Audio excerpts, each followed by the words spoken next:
Hello, my name is Ryan. You are watching another book review. Thank you for stopping by. I hope that you like and subscribe. Today, I bring you another book from my favorite English author. That is none other than D.H. Lawrence, the famous English author from the early 20th century. This book was published in 1921, and the name of it is Sea and Sardinia.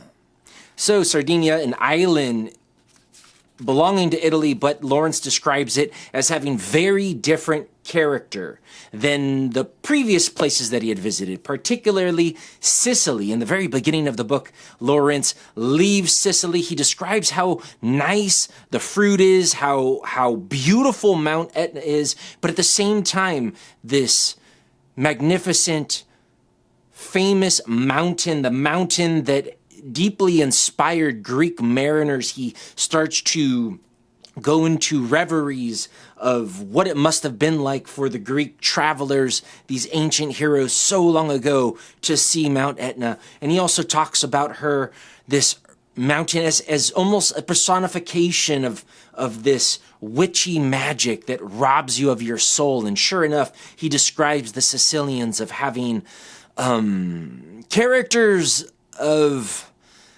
perhaps, I don't know the precise words, but soulless, as having their souls robbed from Mount Etna. So he is a person who doesn't just see the world as material. He also sees the spiritual, the animate in the inanimate. And it is he is a fascinating author to read in general, any of his novels, but his travelogues brings the places that he travels to into life, into being, no matter what it is, even the simplest thing like a vehicle, like a bus or a ship, he gets into its character, not in an over-analytic way, but in a very fun, amusing way, where even the things that he is having problems with during his travels, and anyone who has gone traveling, especially to a foreign country, and this is in the 1920s, shortly after World War I. So you could imagine that travel was a little more difficult back then than it is today. Luckily for D.H. Lawrence, at the time, he spoke Italian enough to have conversations with the people he met, unless he ran into dialects. So there's several times in Sardinia. So he leaves Sicily, goes to Sardinia. He immediately likes Sardinia more than Sicily. There's a difference. The people are not falling all over one another like melted butter on parsnips. That's a metaphor that he uses. In Italy, as you can imagine, as well as other Latin countries, there's a lot warmer. First of all, the climate's warmer, and people there have been referred to as having warm blood. So they're much more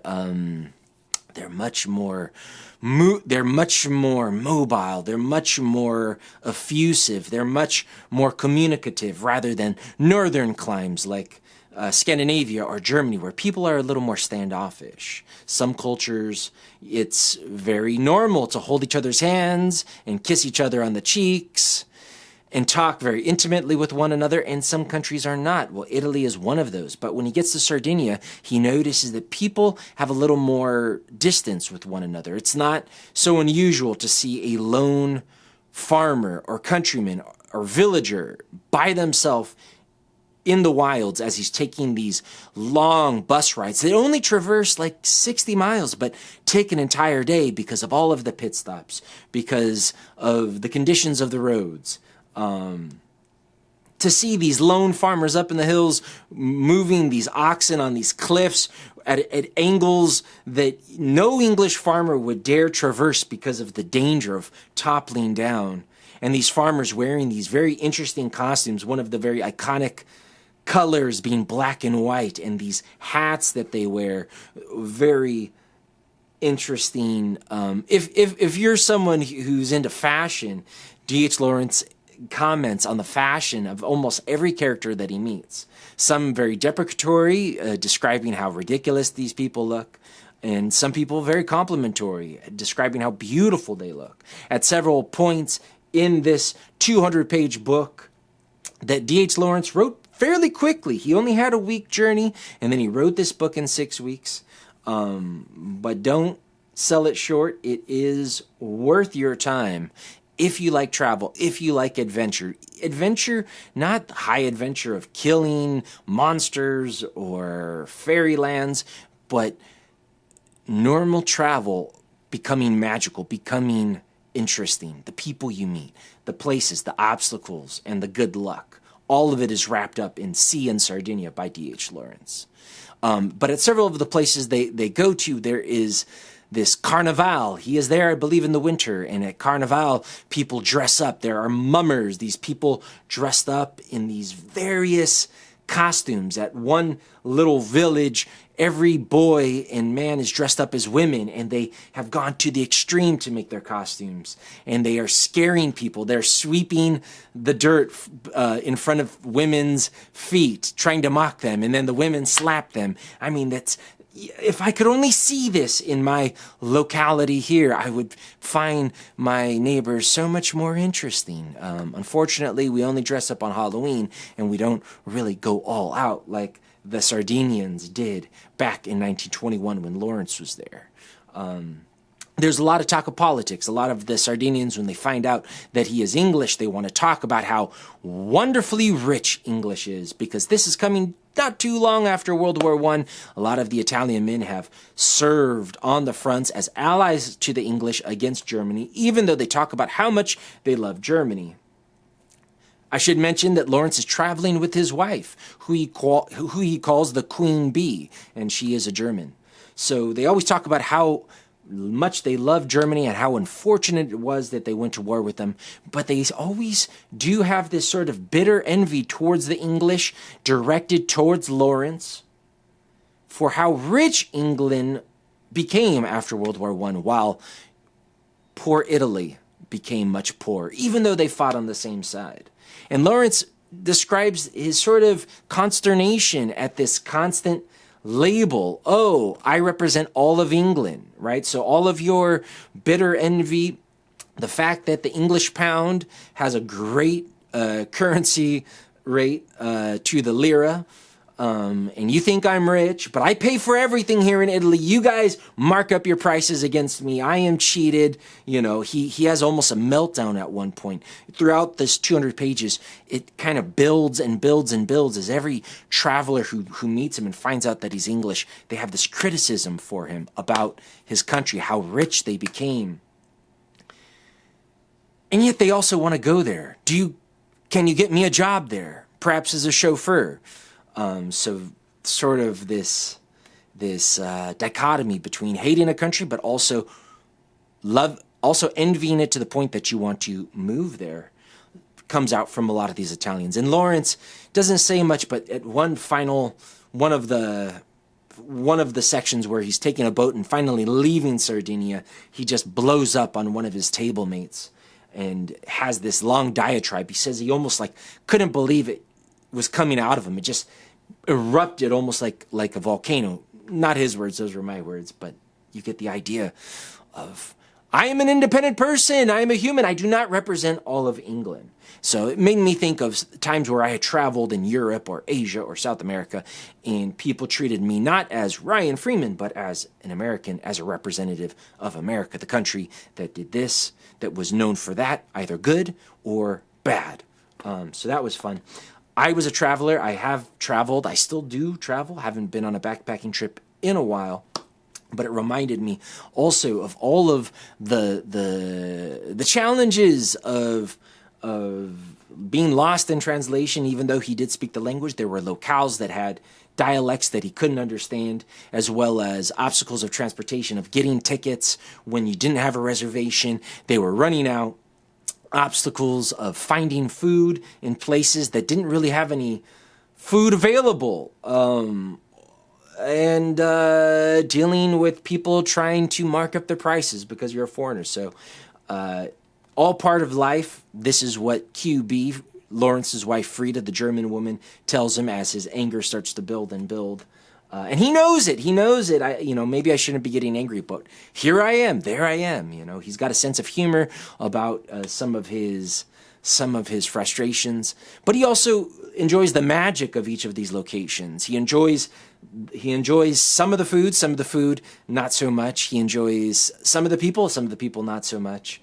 Some of the towns are wonderful. Some of the towns are horrid and have this bleakness. He describes the character of each of these places that he stops, even if he only stops for a day. They make some good choices, and have some good, and sometimes just have good luck, and they make some bad choices, and sometimes they just have some bad luck. He's a very discerning author, so all of the people that he meets, he sort of describes who they are, both their good points and their bad points. This is a very handsome guy, but he's very naive and a bit of an idiot, and carries on into the encounter that he has with them. This guy is, gruff, fat, overweight, but he's a happily married man. You can see by the way his wife treats him. But oh no, his wife has been left on a train platform, and now his happiness is deflated, and now he's in despair. So he's getting into the psychology of married couples, of individuals, of merchants. There's one merchant who is a bit of a bounder, a bit of a rascal, and Lawrence envies him his lone wolf status, this merchant. They bond over this fire, even though many people are annoyed at this character. Lawrence sees that this guy's got something in him, and Lawrence identifies with him. But unfortunately, there is this level of respectability that demarcates them. Have you ever had a friend who you thought was very interesting, but they just seem to be a little too far on the other side of the tracks? And you're like, God, I find them so fascinating, but we're just not on the right path together.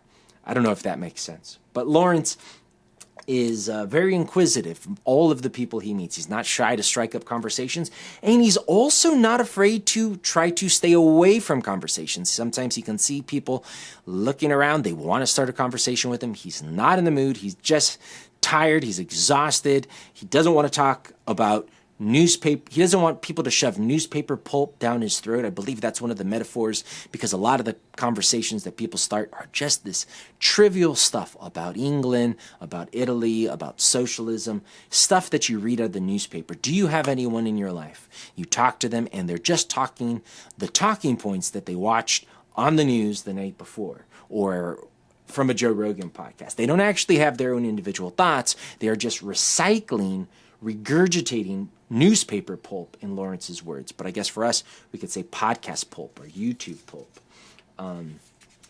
Gender relations are different, he finds in Sardinia. The women are a little more standoffish with the men. They treat them as almost a wild animal, and they're not shy to give them a smack when they get a little too close. Lawrence is very interested in the masculine spirit, as he saw the masculine spirit sort of being under attack in the early 20th century. And I don't know, guys, we have dropped testosterone levels as the decades have gone by. Men have lost their wildness, but he finds it still in Sardinia, and that to him is a good sign. And he wonders if Sardinia will be overtaken by this sort of what he describes as a khaki democracy. He sees all of these people, I forget whether it was Sicily or some other place, all wearing khaki, because khaki was factory produced during the war, something like that. I forget exactly. But just sort of the homogenization of society in general. Now, this is back in 1921, where people still wore the traditional clothes. I don't know if you go to Sardinia if they still do. Lawrence was wondering at the time, how long would it take for the rest of civilization to overwhelm the Sardinians' fierce resistance at using their own clothes, their own dialect, and their own way of living? One of the best things about globalization, right? We can go around the world, find Starbucks coffee. We can find people who speak English. One of the worst things is that the individual colors and characters of cultures gets washed away as they absorb this sort of overarching McDonald's Hollywood culture, or whatever culture is tending to predominate. Perhaps in 50 years, we'll all be Chinese, speaking Chinese eating. I don't know. That's just a joke, but not too far off the mark. So Lawrence is weary of this tidal wave of influence coming out of the West, this khaki democracy, as he calls it. But he's not a socialist. No, he deals with a lot of very annoying socialists spitting out their propaganda. Lawrence is an individual. He likes individuals. He likes cultures. He likes tradition. He likes people who answer to nature, the nature within them, the nature that their ancestors were intimately involved with and related to. In the final chapter, he is at a play. He has already left Sardinia. He's at a play, and the play house is packed. It's a small room. There are only 50 seats, and in every seat is a male. There's not one female, not because they're banned, but that's just how it is. These plays are plays of knights. There's Italian knights, there's English knights. The English knight is always the butt of a joke. He's always a fool. And Lawrence wondered, is that how it was traditionally written, or is that just from the recent turn of political events after the war? And these knights are fighting a witch, and the witch is using dragons, and even the devil himself is a servant of this witch. And ultimately, the knights triumph over the witch. All of the men are wrapped. And Lawrence says, at first he's a little off-put. Why are there only men in the audience? And then finally he says, I'm glad I'm not dealing with any fidgety women in the theater. And these men are wrapped on this story, which he describes as not only, it's all done by marionettes, 2/3 life size. So these puppets who bring this story to life. These dragons biting the knights stabbing the witch going up in flames, all of that. He says you could analyze it from a Freudian lens, but you don't necessarily need to. These men are involved in this play not through intellectualizing it, but from their blood. There's something in their blood that speaks to it. The male conquering spirit, this male blood that is still strong in Italy at that time, that ariamo, which I don't know if that means let's go, but Lawrence uses this word a lot. He uses some Italian words a lot, of these knights conquering this witch and the witch trying to subdue these men.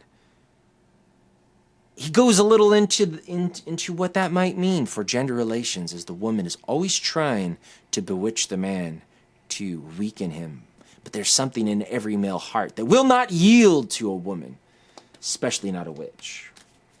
So I found Sea in Sardinia, this 200-page book. At first, it took me a little slow going to get into it, but then I loved it. I love Lawrence.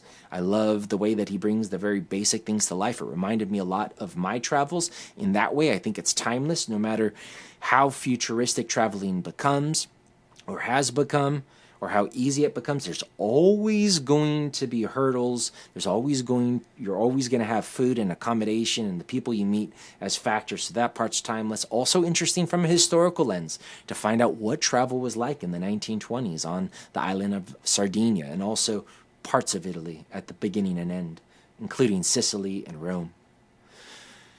And gender relations and the psychology of people, from the words of an author that is, you might not always agree with him, but he's always interesting.